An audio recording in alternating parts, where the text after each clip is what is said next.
आज बात अमेरिका और ईरान के बीच चल रही शांति वार्ता की करेंगे। ईरान ने अमेरिका को अपनी लक्ष्मण रेखा बता दी है।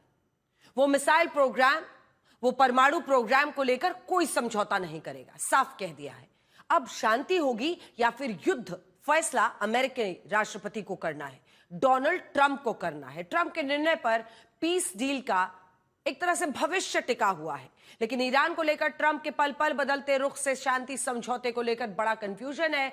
पीस डील को लेकर ट्रंप पर बहुत भ्रांति है। सवाल यही कि क्या ईरान और अमेरिका के बीच बात बन जाएगी या फिर महायुद्ध तय है।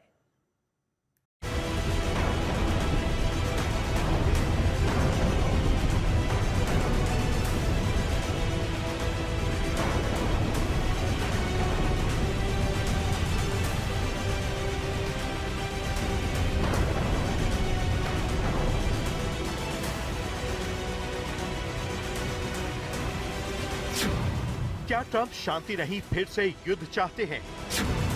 क्या ट्रंप का हाथ फिर करवाएगा महायुद्ध? शांति समझौते पर इतना कंफ्यूजन क्यों?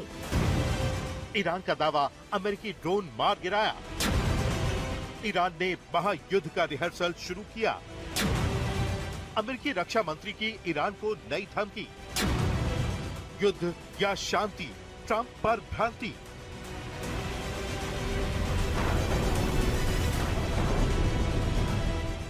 एक तरफ दावा है कि बहुत जल्द अमेरिका और ईरान के बीच शांति समझौते पर मुहर लग सकती है। दोनों मुल्कों के बीच करीब करीब सहमति बन चुकी है, लेकिन शांति समझौते को लेकर किए जा रहे दावे पर अमेरिका और ईरान से आ रही खबरें सवाल उठा रही हैं। अगर ईरान और अमेरिका के बीच शांति समझौता एक कदम दूर है, तो अमेरिका के रक्षा मंत्री पीट हेग्सेथ ने ईरान पर हमले की नई धमकी क्यों दी? पीट हेग्सेथ ने ईरान को चेतावनी देते हुए कहा है कि इस वक्त ईरान के पास सिर्फ दो रास्ते हैं। पहला, अमेरिकी राष्ट्रपति के साथ बातचीत की मेज पर आए और अपना परमाणु कार्यक्रम खत्म करे। दूसरा, अगर ईरान ऐसा नहीं करता तो उसे अमेरिका की ताकत का सामना करना पड़ेगा, यानी अमेरिका एक बार फिर हमला करेगा। वहीं शांति वार्ता के बीच ईरान ने अमेरिकी ड्रोन MQ-9 रीपर को मार गिराने का दावा किया है। ईरानी सेना की तरफ से जारी किए गए बयान में कहा गया है कि उनके एयर डिफेंस सिस्टम ने अमेरिकी MQ-9 रीपर ड्रोन को ढेर कर दिया है। आरोप यही है कि अमेरिकी ड्रोन ने उनके एयर स्पेस का उल्लंघन किया। यही नहीं, ईरान ने एक बार फिर युद्ध का रिहर्सल शुरू कर दिया है। इसी कड़ी में कई मिसाइलों को लॉन्च किया गया। मतलब यही है कि ईरान भी अमेरिका के साथ महायुद्ध के लिए तैयार है। ईरान को लेकर अमेरिकी राष्ट्रपति लगातार अपना स्टैंड बदल रहे हैं। कभी दावा करते हैं कि ईरान के साथ बहुत अच्छा शांति समझौता होगा, तो कभी ईरान पर हमले की धमकी देते हैं। ईरान को लेकर ट्रंप क्या चाहते हैं, इसे लेकर बड़ा कंफ्यूजन है, क्योंकि ट्रंप हमले की धमकी देते हैं लेकिन हमला नहीं करते। आज पूरी दुनिया के लिए ईरान और अमेरिका का तनाव सबसे बड़ा सिरदर्द बना हुआ है। इसे यूं समझिए, अमेरिकी राष्ट्रपति खुद शांति समझौते में टकराव के मुद्दों को सुलझाना नहीं चाहते।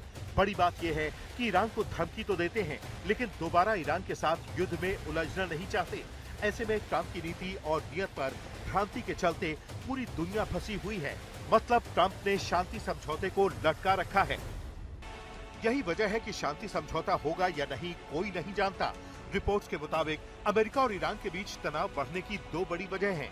पहला, अमेरिका की तरफ से परमाणु प्रोग्राम को बंद करने का दबाव, और दूसरा, अमेरिकी सेना की तरफ से ईरान की मिसाइल साइट्स पर किया गया हमला। इसी हमले के जवाब में ईरान ने कुवैत पर अमेरिकी सैन्य ठिकानों को निशाना बनाया है। मतलब ईरान ने अमेरिका से बदला लिया है। दरअसल अमेरिकी सेना ने बीते सोमवार को दक्षिणी ईरान के बंदर अब्बास में मिसाइल के ठिकानों पर बड़ा हमला किया था। मिसाइल के ठिकानों को निशाना बनाया गया। वहीं होर्मुज में माइंस बिछाने वाली ईरानी नौसेना की नाव पर भी हमला हुआ।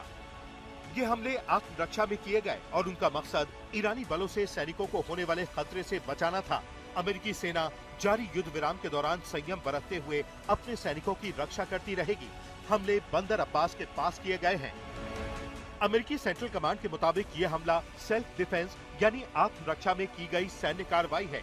दरअसल अमेरिकी सेना का आरोप है कि होर्मुज में बारूदी सुरंगें बिछाने से अंतर्राष्ट्रीय जहाजों और अमेरिकी युद्धपोतों को निशाना बनाया जा सकता था। ऐसे में अमेरिकी सैनिकों और युद्धपोतों को खतरे से बचाने के लिए ये हमले किए गए। अमेरिकी हमले को ईरान ने इस युद्ध विराम का उल्लंघन बताते हुए जवाबी कार्रवाई की धमकी दी थी। अमेरिकी आतंकवादी सेना ने ईरानी क्षेत्र में अपना आक्रामक रवैया जारी रखते हुए फारस की खाड़ी के जल क्षेत्र में घुसपैठ की है। ईरान के एयर डिफेंस सिस्टम ने सटीक खुफिया निगरानी के बाद पलटवार करते हुए अमेरिका के एक MQ-9 रीपर ड्रोन को रोका और मार गिराया। ईरानी सेना ने अमेरिका के एक RQ-4 ग्लोबल हॉक निगरानी ड्रोन और एक घुसपैठ करने वाले F-35 supersonic stealth strike fighter पर भी गोलीबारी की, जिससे उन्हें भागने और ईरानी एयर स्पेस छोड़ने के लिए मजबूर होना पड़ा। ईरान ने अपनी धमकी को सच कर दिखाया। ईरानी समाचार एजेंसी फारस के मुताबिक अमेरिकी ड्रोन को हुर्मुज़ स्ट्रेट के पास केशम द्वीप के करीब निशाना बनाया गया। यही नहीं, ईरान ने बूशहर के करीब एक अमेरिकी लड़ाकू विमान को भी गिराने का दावा किया है। हालांकि सेंटकॉम ने ईरान के सरकारी मीडिया के दावे का खंडन करते हुए कहा है कि कोई भी अमेरिकी विमान नष्ट नहीं हुआ है। दूसरी तरफ ईरान के धर्मगुरुओं ने ट्रंप की उस शर्त का विरोध किया है जिसमें ईरान के परमाणु प्रोग्राम पर रोक लगाने की मांग की गई है। ईरान के नामी धर्मगुरु मोहम्मद मेहदी हुसैन हमेदानी ने कहा है कि ईरान को अपने परमाणु कार्यक्रम पर बातचीत नहीं करनी चाहिए। दरअसल ये वही मुद्दा है जिसकी वजह से शांति समझौता फंसा हुआ है। If you look at what we've already accomplished here, assuming that we're able to get to a final agreement here, we're reopening the Straits of Hormuz. We've already decimated their conventional military, and we're in a position where we could substantially set back their nuclear program, not just during the term of this president, but over the long term. That's a very, very good thing for the American people. So we're not there yet, but we're very close. We're going to keep on working at it. Thank you. सवाल यही है कि America और Iran के बीच समझौता होगा या नहीं। इसे लेकर ईरान की सरकारी मीडिया तंसीम न्यूज एजेंसी की तरफ से बड़ा दावा किया गया। दावे के मुताबिक ईरान की तरफ से ट्रंप को भेजे गए प्रस्ताव पर अभी तक अमेरिका ने कोई फैसला नहीं लिया है। वजह है अमेरिकी राष्ट्रपति की जिद। We're in a war because I think you would agree we cannot let lunatics have a nuclear weapon. Do you agree? You know, the leaders are gone. The first set is gone. The second set is gone. Khomeini was gone. And they were pretty evil people. Not pretty evil. They were evil. They killed 42,000 protesters. 42,000. And in a period of 2 weeks, they killed 42,000 protesters. But we had to get this done, and we're really doing well. And they're getting decimated. They have no Navy. They have no Air Force. They have no anti-aircraft equipment. They have no radar. They have no leaders. Their leaders are all gone. We have to make sure that they don't have a nuclear weapon. We stopped them with the B-2 bombers. If we didn't do that, we would have had a nuclear weapon. Israel would have been blown to pieces. The Middle East would have been blown to pieces. I think Europe would have been blown to pieces. Iran ने अपनी लक्ष्मण रेखा America को बता दी है। न तो वो परमाणु programme पर कोई समझौता करेगा और न ही ट्रंप के दबाव में झुकेगा। यानी ईरान वेट एंड वॉच की स्थिति में है। अगर ट्रंप ने शांति समझौते को मंजूरी दे दी तो ठीक, अगर अमेरिका ने दोबारा हमला किया तो वो भी विध्वंसक पलटवार करेगा। आज तक ब्यूरो। पीस डील पर अमेरिकी राष्ट्रपति क्या चाहते हैं, इसे लेकर कितना कंफ्यूजन है, आप हमारी ये रिपोर्ट आपने देखी है। आखिर ट्रंप के दिमाग में क्या चल रहा है, वॉर जोन के हालात क्या हैं, ईरान और अमेरिका की जो सेना है उनके बीच वार पलटवार का खेल क्या महायुद्ध का सायरन है। आइए बात करते हैं, समझते हैं सुमित चौधरी से। बिल्कुल बिल्कुल अंजना, देखिए इस समय डोनाल्ड ट्रंप जो है वो इस पशुपेश में है वो कि कैसे इन चीजों से बाहर निकले। मिड टर्म जैसे जैसे करीब आता जाएगा उन पे प्रेशर बढ़ता जाएगा। इस समय प्रेशर डोमेस्टिकली नहीं, यानी लगातार अमेरिका के लोगों के द्वारा ही नहीं बल्कि अब मिडिल ईस्ट के देशों से लगातार प्रेशर बढ़ता जा रहा है। प्रेशर लगातार बाकी यूरोप की कंट्रीज से भी, नाटो देशों से ही बढ़ता जा रहा है कि देखिए आपको ये ब्लॉकेट खोलना पड़ेगा। अभी थोड़ी देर पहले डोनाल्ड ट्रंप ने ट्वीट कर एक्स पर ये लिखा कि देखिए वो सिचुएशन रूम में जा रहे हैं दोबारा से, लेकिन उन्होंने कुछ शर्तों को दोबारा से दोहराया। उन्होंने कहा कि देखिए जल्दी ब्लॉकेट को खोल दिया जाएगा, जितने शिप अमेरिका के वहां पर मौजूद है करीबन 20 से ज्यादा शिप वो वापस चले जाएंगे। उन्होंने कहा कि देखिए वो लोग अपने घर वालों से मिल सकते हैं और अपने बारे में वाहवाही भी की कि देखिए थैंक्स टू प्रेसिडेंट। और उसके बाद उन्होंने कहा कि ज्यादातर शर्तों को मान लिया जाएगा और यह भी कहा कि ईरान को अपना एनरिच यूरेनियम वापस करना ही होगा। लेकिन सबसे बड़ी बात यह कि डोनाल्ड ट्रंप अभी ये कहते हैं, कुछ देर बाद वो फिर दोबारा से कोई और बयान देंगे। वो कहेंगे कि देखिए हम एक बार फिर से ईरान पर अटैक करने जा सकते हैं, क्योंकि वो मान नहीं रहे। क्योंकि सच में ईरान जो है वो अमेरिका के दावों को, अमेरिका अमेरिका की स्टेटमेंट को इतना ज्यादा सीरियसली नहीं ले रहा। ईरान ने दो बातें बहुत क्लियर कर दी हैं। पहली बात यह कि वो अपने एनरिच यूरेनियम को किसी को नहीं सौंपने वाले।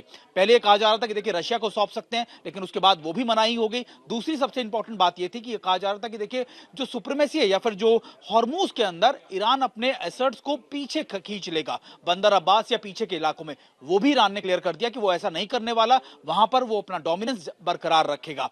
अब ये दोनों ही बड़े इश्यूज हैं जो डोनाल्ड ट्रंप के लिए साख का सवाल बने हुए हैं। मिडिल ईस्ट के देश कह रहे हैं कि आप जो 28 फरवरी से पहले की यथास्थिति थी उसको बरकरार रखें, वो भी आप नहीं कर पा रहे। जो सुरक्षा कवच आप प्रोवाइड करना चाहते थे वो भी एक तरीके से निष्क्रिय हो गया। तो ये तमाम चीजें हैं, तमाम दबाव है जो इस समय डोनाल्ड ट्रंप पर है। और अब वो चाहते हैं कि मिड टर्म से पहले पहले वो एक लीडर के तौर पर, एक विजेता के तौर पर इस पूरे कॉन्फ्लिक्ट से बाहर निकले। लेकिन सवाल वही है कि इनकी शर्त यानी अमेरिका की शर्तों को ईरान मानने से बिल्कुल बड़े कर रहा है, ईरान मानने को तैयार नहीं हो रहा।